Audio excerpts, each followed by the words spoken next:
여러분 안녕하십니까? 광주 MBC 뉴스투데이 시작합니다. 먼저 오늘의 주요 뉴스입니다.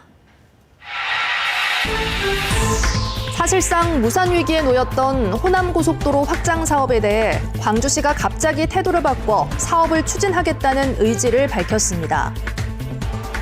지난해 폭염 속에서 에어컨을 설치하던 20대 노동자가 열사병으로 숨졌지만 노동청이 원하청 관계자들에게 혐의가 없다는 결론을 내려 유족과 노동단체들이 반발하고 있습니다. 본격적인 여름 휴가철을 앞두고 해남군이 관광시설 확충을 통해 서남권 대표 관광지 기틀을 마련하고 있습니다. 무안반도 행정 통합의 열쇠를 사실상 무안군이 쥐고 있지만 6차례 통합 논의가 무산되면서 무안군이 반사 이익을 누리고 있다는 평가입니다.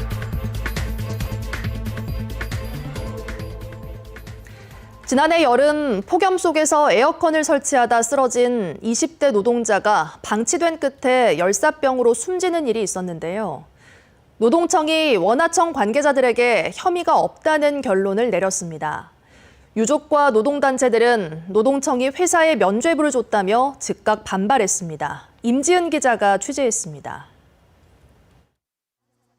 지난해 8월 최고 기온이 35도에 달했던 전남 장성의 한 중학교입니다. 급식실에서 에어컨을 설치하던 28살 노동자 고 양준혁 씨가 어지럼증을 호소하다가 교내 화단에 쓰러졌습니다. 현장 팀장과 동료 직원이 있었지만 119 신고는 1시간이나 지나서야 이뤄졌고 양 씨는 결국 숨졌습니다. 만취실에 있는 우리 아들 앞에서 제발 무릎 꿇고 사죄한다고 한 사람이라도 와서 말해줬으면 좋겠어요. 유족은 당시 적절한 구호 조치조차 없었다며 원청인 삼성전자와 하청업체를 중대재해처벌법 등에 관한 법률과 산업안전보건법 위반 혐의로 고발했습니다. 하지만 노동청은 안전관리 책임자 등 원하청 관계자 모두에게 혐의 없음 처분을 내렸습니다. 노동청은 삼성전자와 하청업체 등 관계자들을 상대로 10달 동안 조사를 벌였지만 법 위반 사항이 양 씨의 사망과는 직접적인 연관이 없다고 판단했습니다. 위험 요인 개선과 비상상황 매뉴얼 마련 등 일부 규정을 지키지 않은 정황은 확인됐지만 사고 당시 작업이 급식실에서 진행됐고 얼음물과 소금 등이 구비돼 있었다며 열사병과 직접 관련된 위반은 없었다고 본 겁니다. 또 119 신고가 늦어진 부분에 대해서도 법적으로 즉각 신고해야 할 의무 규정이 없다고 설명했습니다. 119 신고도 우리 없어요. 안전기준에는 없어요. 중대재해법 그것들이 일부 위반됐다 하더라도 이 사고와 이 사망에 직접 연결될 수 있겠느냐. 그런 것도 법적 판단이죠. 유족과 노동단체는 노동청이 사실상 회사에 면죄부를 줬다며 수사 재검토를 요구했습니다. 노동청은 폭염 속에 사망한 청년 노동자의 사건에 대해 제대로 조사하지도 않고 회사에 면죄부를 주었다. 유족 측은 다시는 같은 비극이 반복되지 않도록 정부 차원의 재발 방지 대책도 촉구하고 있습니다. MBC 뉴스 임지은입니다. 때이른 폭염의 기세가 꺾이질 않고 있습니다. 밤사이 최저기온이 내내 25도를 웃도는 열대야 현상이 광주와 전남 대부분 지역에서 나타난 가운데 밤사이에도 열기는 식지 않았습니다. 폭염특보는 계속해서 확대 강화되고 있습니다. 광주와 전남 대부분 지역에서 폭염경보가 발효 중인 가운데 오늘도 낮 동안에는 체감온도가 35도를 웃도는 극심한 더위가 이어지겠습니다. 하늘 모습 보시면 깨끗한 하늘 드러난 가운데 햇볕은 강하게 내리쬐겠는데요. 오전 중에 해안 지역을 중심으로는 가시거리 200m 미만의 짙은 안개가 나타나는 곳이 있겠습니다. 광주의 현재 기온 이미 26도까지 올라 있습니다. 한낮 기온 34도로 아침 기온과 낮 기온 모두 어제와 비슷하겠습니다. 평년 기온을 4도에서 6도가량 웃도는 수준입니다. 당분간 뚜렷한 비 소식 없는 가운데 33도 안팎의 더위는 계속되겠습니다. 폭염에 건강 잘 챙기시기 바랍니다. 날씨 정보였습니다. 광주의 수건 사업인 호남고속도로 확장 사업의 정부 예산이 최근 전액 삭감됐다는 소식 전해드렸는데요. 광주시가 사업 의지를 보이지 않았기 때문인 것으로 알려지면서 비판의 목소리가 커졌습니다. 광주시는 갑자기 태도를 바꿔 사라진 국비를 다시 확보하도록 노력하겠다고 밝혔습니다. 보도에 천홍희 기자입니다. 광주 지역민들의 수건 사업인 호남 고속도로 확장 사업은 광산 나들목과 동광주 나들목 사이 11km 구간을 8차선으로 확장하는 사업입니다. 5년간 총 8천억 원이 들 것으로 추정되는 사업비는 정부와 광주시가 절반씩 부담합니다. 올해부터 사업 시작인데 최근 정부에서 관련 국비를 모두 없앴습니다. 광주시가 자체 예산인 10일을 배정하지 않으면서 사업 의지를 보이지 않는다는 겁니다. 비판이 쏟아지자 광주시는 시민 의견을 들어보겠다며 부랴부랴 간담회를 열었습니다. 지난 10여 년간 호남고속도로 확장 사업을 바라온 시민들의 성토가 이어졌습니다. 국비가 모두 사라질 때까지 무엇을 했냐는 겁니다. 정말 울분을 토합니다. 왜 못하는지, 이렇게 됐던 이유가 어떻게 됐는지, 그 대안은 뭔지 명확하게 오늘 이 자리에서만이라도. 광주시는 일련의 과정이 하나의 전략이었다고 해명했습니다. 사업비를 절반씩 내는 것은 과하니 광주시의 부담을 조금이나마 줄여보려 했다는 겁니다. 제가 정부를 싸우는 과정에 도로공사와 국토부를 야 그렇게 하면 안 돼. 그렇게 하면 우리 안 할 거야. 너그 그렇게 하면 우리 안 할 수 있어라는 작전상 하는 얘기였어요. 그러면서도 강 시장은 시민들이 원한다면 기존대로 국비와 시비를 절반씩 들여 사업을 진행하겠다며 며칠 만에 입장을 바꿨습니다. 공사를 하자는 의견이 절대 다수 16분, 하지 말 좀 검토해보자는 분 3분, 367억 국비 중에 잘린 거 이번 추경에 어떻든 살려내겠습니다. 하지만 광주시가 애초부터 무리수를 뒀다는 지적과 함께 시민 반발을 초래해 행정의 신뢰도만 추락시켰다는 비판에서 자유롭긴 어려워 보입니다. MBC 뉴스 천홍희입니다. 이재명 대통령의 타운홀 미팅과 관련해 강기정 광주시장이 무능한 시장으로 낙인 찍혀 처음에는 억울하고 섭섭한 마음이 컸다며 소회를 밝혔습니다. 강 시장은 7월 정례조회에서 AI 2단계 사업 예비타당성 조사 면제와 AI 컴퓨팅 센터 광주 유치를 대통령 앞에서 약속받고 싶었지만 그러지 못했다며 이같이 말했습니다. 또 최근 호남고속도로 확장 공사 논란과 지하철 공사 지연, 타운홀 미팅 후폭풍 등 악재가 많았지만 여러 공직자들의 마음을 충분히 살피며 현안들을 해결해 나가겠다고 다짐했습니다. 김영록 전남지사가 어제 이한주 국정기획위원장을 만나 새 정부 국정과제 통합 국립의대 설립 등 전남 핵심 현안을 반영해 줄 것을 적극 요청했습니다. 이어 국회를 찾은 김 지사는 더불어민주당 김병기 원내대표 등과 만나 지역 현안을 논의하고 정부 제2회 추경 지원을 건의했습니다. 김 지사는 이 자리에서 지역산업 위기 대응 38억 원 추가 지원과 한국에너지공과대학교 출연금 100억 원 증액, 전남 SOC 1,000억 원 이상을 추가로 증액해 줄 것을 요청했습니다. 본격적인 여름 휴가철을 앞두고 해남군이 지역 관광시설 확충에 나서고 있습니다. 지역별 특성을 살린 관광 개발을 통해 서남권 대표 관광지로 기틀을 마련하고 있습니다. 박종호 기자의 보도입니다. 유네스코 세계유산 대흥사가 있는 해남 두륜산.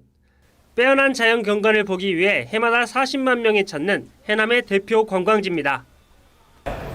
해남 올 때 한 번씩 들린 것 같아요. 그냥 뭐 케이블카도 타고 저 밑에 애들 미로파크 거긴가도 들려갖고 애들 놀기에는 좀 괜찮더라고요. 이달부터는 두륜산 케이블카 인근에 사계절 눈썰매와 카트를 즐길 수 있는 시설이 운영되면서 가족 단위 관광객의 발길이 더욱 늘어날 전망입니다. 서남권 관광 중심지로 떠오르기 위한 해남군의 관광 개발 정책이 조금씩 자리 잡고 있습니다. 두륜산과 우수영, 딴끝과 화원 등 해남군은 4개 권역을 중심으로 관광 개발에 나서고 있습니다. 화원 권역은 리조트 호텔인 해남 126과 캠핑 박람회 등을 통한 장기 체류형 관광단지로 육성하고, 딴끝 권역은 무장의 걷기길과 코리아 둘레길 등 치유와 힐링의 테마를 더해 인생 순례지로 만들겠다는 계획입니다. 해상 케이블카와 공룡박물관, 산이정원이 있는 우수영권은 역사문화와 야간 관광의 명소로 발돋움하고 있습니다. 지금 다양한 노후된 시설들을 지금 보완하고 있고 또 새로운 시설들을 통해서 많은 관광객들을 유치하고 있는데요. 앞으로도 이 권역별로 관광지를 활성화시킬 수 있도록 다양한 사업들을 좀 준비하고 있습니다. 지난해 해남군 생활인구는 등록인구의 55배 수준인 334만여 명으로 전남에서 3위를 기록하는 상황. 관광개발 정책을 통해 전남 생활인구 1위로 도약할 수 있을지 주목됩니다. MBC 뉴스 박종호입니다. 김철우 보성군수가 아들의 마약 연루 사건과 음주운전 사고와 관련해 사과했습니다. 김 군수는 어제 보성군청 대회의실에서 열린 관내 공직자와 이장단 협의회장 대상 회의에서 아들이 지난 8개월 동안 법적 처벌을 받은 뒤 사회로 복귀했다며 사회 구성원으로 책임 있게 살 수 있도록 노력하겠다고 밝혔습니다. 김 군수의 아들은 대마를 구입해 피운 혐의와 음주운전을 한 혐의로 재판에 넘겨져 징역 1년 등을 선고받은 바 있습니다. 전국 공무원 노조 광주 남구지부가 직장 내 갑질 의혹을 받는 한 간부 공무원을 김병래 남구청장이 원상 복귀시킨 데 대해 규탄 집회를 열었습니다. 노조는 어제 남구청장실 앞에서 집회를 열고 갑질 가해자로 지목된 가해자를 문책시키지 않고 본청으로 복귀시킨 것은 반인권적인 처사라며 구청장의 안일한 인식과 봐주기식 인사에 분노한다고 말했습니다.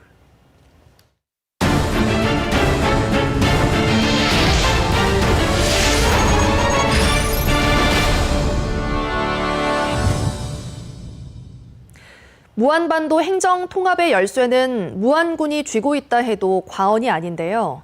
지금까지 6차례 통합 논의가 무산된 건 무안 지역에서 모두 반대했기 때문입니다. 무안반도 분열의 역사 30년 동안 무안군은 오히려 반사 이익을 누리고 있습니다. 어떤 사정이 있는지 김윤 기자가 보도합니다. 지난 2005년 11월 전남도청이 무안군 삼양읍 남악 신도시로 이전합니다.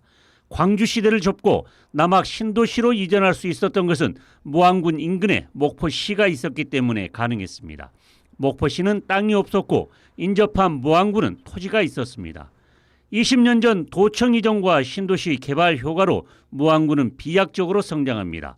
도청 이전 당시 무안 군의 인구는 6만 2천여 명에 불과해 고흥과 화순, 해남, 영암에 이어 전남 군단위 5위 수준. 인구는 꾸준히 증가해 지난 2021년 9만 명을 돌파했고 올해 5월 9만 3천 명을 넘어섰습니다. 이러는 사이 목포시의 인구는 2005년 24만 명에서 올해 5월 20만 명으로 줄었고 조만간 20만 명대가 붕괴될 조짐입니다. 도청 이전 20년 동안 무안 군의 인구는 3만 1,424명이 증가했고 목포시의 인구는 3만 6,992명이 감소했습니다. 무안군 남악과 오룡 신도시로 목포시의 인구가 그대로 넘어간 것으로 분석되고 있습니다. 분열된 두 지역에서 한쪽의 이익이 다른 한쪽의 불이익으로 이어지는 전형적인 제로섬 게임 현상이 발생하고 있습니다.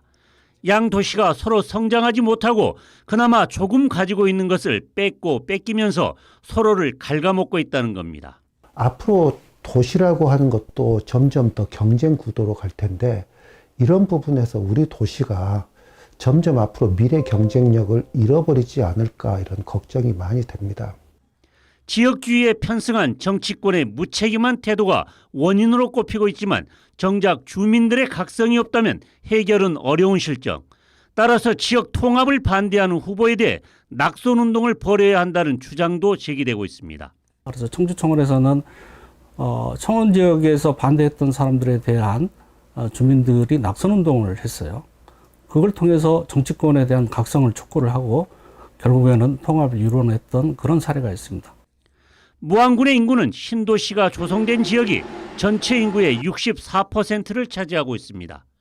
내년 지방선거에서 무안군 신도시를 중심으로 통합 논의를 촉발시켜 목포시와 무안군의 제로섬 게임을 멈추고 위닝 게임을 실현해야 하는 역사적 책임이 신도시 유권자들에게 주어져 있습니다. MBC 뉴스 김윤희입니다. 광주 지역 경제계가 광주시 정치권과 손을 잡고 공항 통합 이전 등에 공동 대응하기로 했습니다. 광주 상공회의소에 따르면 최근 강기정 광주시장을 비롯해 지역 국회의원 등 정관계 인사 20여 명이 간담회를 열고 공항 통합 이전에 대한 지역 차원의 협업을 모색하는 방안에 대해 논의했습니다. 또 AI 국가시범도시 조성과 아시아문화중심도시 사업 등 대선 공약과제 제안 내용의 국정과제 채택을 위한 대응 방안도 논의했습니다. 금호타이어 광주공장 화재에 따른 피해 7,100여 건이 재접수됐습니다. 금호타이어에 따르면 지난달 10일부터 30일까지 접수받은 피해 현황은 모두 7,100여 건으로 두통이나 메스꺼움 등 건강 이상을 호소한 인적 피해가 4,600여 건으로 가장 많았습니다. 또 분진이나 실내 오염 등 물적 피해는 1,800여 건, 공장 주변 영업 손실 등 기타 피해는 653건으로 집계됐습니다. 광산구와 금호타이어는 화재 직후 2만 200여 건의 피해 신고를 접수받았지만 피해 인정 기간과 제출 서류 등을 정해 보상 신청을 다시 진행했습니다. 광주시는 실무 중심의 일자리 경험을 제공하는 광주 청년 일 경험 드림 사업 참가자 400명을 오는 16일까지 모집한다고 밝혔습니다. 광주 청년 일 경험 드림 사업은 미취업 청년에게 공공기관과 민간기업 등에서 현장 경험을 쌓을 수 있도록 지원하는 광주시의 청년 일자리 정책입니다. 이 사업에 선발된 청년은 주당 25시간씩 5개월 또는 주당 40시간씩 3개월간 일 경험을 하며 생활임금 수준의 급여를 받게 됩니다.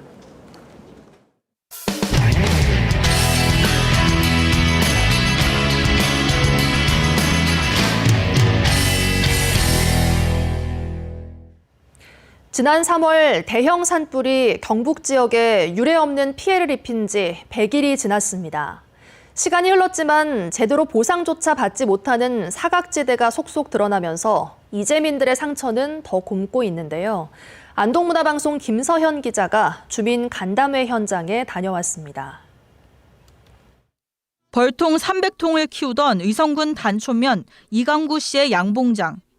지난 3월 산불로 벌통이며 장비, 벌통을 두던 비닐하우스까지 모조리 잿더미가 됐습니다. 하지만 이 씨는 정부로부터 아무런 피해 보상을 받지 못했다고 말합니다. 양봉장이 있는 땅은 의성군으로부터 하천부지 점용 허가를 받은 곳인데 농지가 아니라 하천이어서 보상이 어렵다는 답변을 받은 겁니다. 벌은 하천부지라고 허가까지 나왔는데도 안 해주고 있습니다. 그러고 성금은 하나도 못 받았습니다. 아직 수입이 이제 올부터 나올 단계에 투자를 해버리니까 투자는 저는 빚맞죠. 이뿐만 아니라 산불 피해 지원의 사각지대 문제가 의성에서 진행된 주민 간담회에서도 잇따라 제기됐습니다. 예, 복구라고 하는데 복구라는 그 단어가 좀 무색하다 이렇게 생각하고요. 뭐가 창고라든지 뭐가 주택이라든지 그 외 다수들을 한번 같이 고민해 주셨으면 아니면 그 저희들 비상대책위와 함께 한번 그 해결할 노력을 한번 내주신다면은. 무엇보다 이재민들이 우려하는 건 재기의 발판마저 잃는 겁니다. 정부 지원금으로 당장 급한 불은 끌 수 있어도 그동안 농사나 사업을 위해 빌렸던 돈, 또 새 시작을 위해 빌릴 돈, 앞으로 빚이 빚을 부를 상황을 생각하면 그저 막막할 따름입니다. 문제라니까 1.5% 20년 장기 저리를 준다 해서 고맙다 찾아갔는데 하는 말이 담보대출이랍니다. 담보가 어디 있습니까? 지금 집 다 타갖고 아무것도 없는 사람들.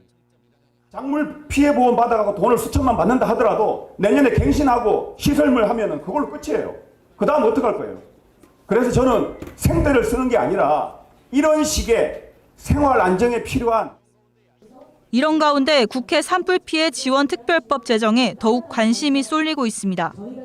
국회 산불 피해 지원 대책 특별위원회는 이번 주부터 1차 법안 심사 소위원회를 열어 본격적으로 특별법안 심사에 착수합니다. 오는 10월까지 특별법을 통과시키는 게 목표입니다. 사상 유례 없는 재난의 피해 유형이 굉장히 다양하다는 겁니다. 그래서 우리가 미처 파악하지 못한 피해 유형을 어떻게 법안에서 사각지대가 없이 보장할 것인가라는 게 관심이기 때문에 오늘 간담회에서 논의된 내용들은 법안에서 충분히 다뤄질 수 있도록 할 겁니다. 이재민들은 산불 특별법이 피해 현실을 제대로 반영해 주길 바라며 기대를 걸고 있습니다.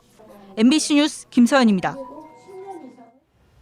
강원도에서는 이미 10년 전부터 노년층의 경제활동 참가율이 청년층을 앞지르는 역전 현상이 나타나고 있습니다. 새 정부는 주택연금제도 개편을 통해 노후 소득을 보장하겠다는 계획입니다. 춘천문화방송 김도균 기자가 보도합니다. 이른 아침부터 공원 곳곳을 정리하는 어르신들의 손길이 분주합니다. 일을 시작한 가장 큰 이유는 생활비. 연금만으로는 빠듯하고 자식에게 손 벌리기도 어렵기 때문입니다. 기초연금 여기서 받고 또 이거 노인 일자리 하고 또 자손들을 조금씩 주고 그렇게 간신히 사는 거지 뭐. 지난해 60세 이상 강원도민의 경제활동 참가율은 53%를 넘었습니다. 일하는 청년보다 일하는 노인이 많은 실버크로스 현상이 처음 발생한 건 2014년. 60세 이상 경제활동 참가율이 15세에서 29세 청년 인구의 참가율보다 11년째 높게 나타나고 있는 겁니다. 빠른 고령화 속도와 노년층의 높은 빈곤율 때문입니다. 우리나라 은퇴 연령 인구의 빈곤율은 39.8%로 OECD 국가 가운데 가장 높습니다. 또 자산 대부분이 부동산에 편중된 반면 연금은 적습니다. 노후에 필요한 소득을 충분히 보장받지 못하고 있다고 하는 현실이 있습니다. 그래서 어렵게 사시다가 일자리를 얻을 수 있다 그러면 누구나 좀 적극적으로 일자리를 가지려고 하는. 새로 출범한 이재명 정부는 주택연금 확대를 대안으로 제시했습니다. 주택연금은 주택을 담보로 평생 연금을 지급받는 제도로 총 수령액이 집값을 넘더라도 추가 상환은 필요 없습니다. 반대로 적게 받으면 차액은 상속됩니다. 하지만 2023년 기준 65세 이상 주택연금 가입률은 1.7% 수준. 이에 따라 가입 연령 등 기준을 완화하고 집값이 낮은 농어촌과 지역 고령자를 위해 맞춤형 모델을 도입하는 등 가입자를 늘리기 위한 제도 개선에 나섰습니다. MBC 뉴스 김도균입니다. 광주에서 활동하는 미디어 아티스트 이인남 작가가 로마 콜로세움에서 미디어 파사드 작품을 선보였습니다.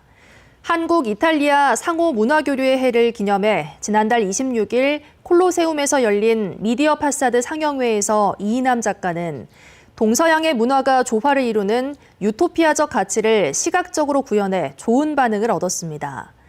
한편 이인남 작가는 오늘 오후 국립아시아문화전당에서 개인전 산수극장과 연계한 관객과의 대화를 갖고 작품에 담은 자신의 이상향에 대해 소통할 예정입니다.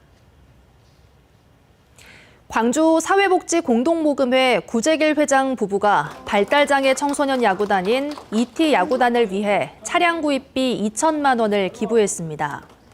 광주 동구에 따르면 해당 기부금은 야구단의 이동 편의와 안전성을 높이는 데 쓰일 예정입니다. 광주은행이 GS 리테일과 손을 잡고 기아 타이거즈의 13번째 우승을 기원하는 이벤트를 열었습니다. 광주은행은 다음 달 30일까지 진행되는 이벤트 기간 동안 비대면 채널을 통해 기아 챔피언스 카드를 발급받은 고객을 대상으로 GS25 편의점에서 사용할 수 있는 3,000원 할인 쿠폰 4장을 증정합니다. 기아 챔피언스 카드는 기아 타이거즈의 13번째 우승을 기원하며 출시된 카드로 챔피언스 필드 입장료가 최대 5,000원까지 할인됩니다. 때이른 폭염의 기세가 꺾이질 않고 있습니다. 밤사이 최저기온이 내내 25도를 웃도는 열대야 현상이 광주와 전남 대부분 지역에서 나타난 가운데 밤사이에도 뜨거운 열기는 식지 않았습니다. 폭염특보는 계속해서 확대 강화되고 있습니다. 광주와 전남 대부분 지역에 폭염경보가 발효 중인 가운데 오늘도 낮 동안에는 체감온도가 35도를 웃도는 극심한 더위가 이어지겠습니다.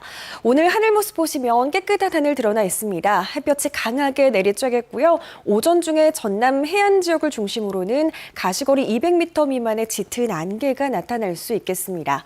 광주의 현재 기온 이미 26도 안팎까지 올라 있습니다. 한낮 기온은 무려 34도로 아침 기온과 낮 기온 모두 어제와 비슷하겠습니다. 평년 기온을 4도에서 6도가량 웃도는 수준입니다. 영암의 낮 기온 33도까지 치솟겠고요. 완도에서도 32도 안팎의 더위가 이어지겠습니다. 구리의 낮 기온은 무려 34도까지 오르겠습니다. 바다의 물결은 잔잔하게 일겠습니다.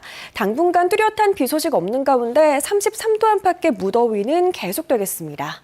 날씨 정보였습니다. 이상으로 뉴스 마칩니다. 함께해 주신 여러분 고맙습니다.